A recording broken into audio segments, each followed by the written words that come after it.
গোমতী জেলায় তালা কর্মসূচির পর এবার বিলম্ব হলেও মুখ খুললেন কংগ্রেসের বিধায়ক সুদীপ রায় বর্মন। তিনি স্পষ্ট বলছেন এটা একটা তিপ্রামথা দলের তামাশা ছাড়া কিছুই নয়।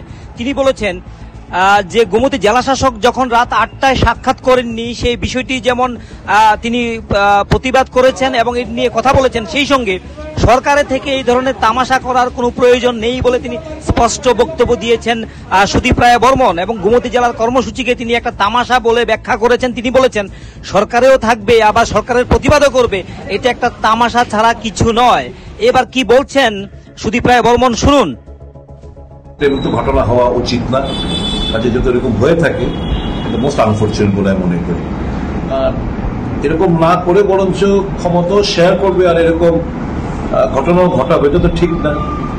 কিছু করতে গেলেও বেস্ট হবে, অপশন হবে you support withdraw from the state government. অনেক ইস্যু রয়েছে, ডেমোগ্রাফি চেঞ্জ হচ্ছে রাজ্যে।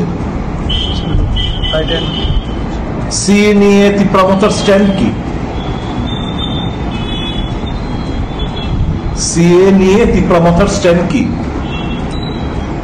তো বিজেপির স্ট্যান্ড তো আমরা জানি, they want to implement CA এবং শুরু করেছে। তো কিভাবে এরা ঘর করছে? বিভিন্ন ইস্যু রয়েছে, অর্থনৈতিক ডিপ্রাইভেশনের ইস্যু রয়েছে, এডিসি কে কাজ করতে দিচ্ছে না ইস্যু রয়েছে, নানা ইস্যুর প্রেক্ষিতে you withdraw the support from the government instead of doing all these nuisance act.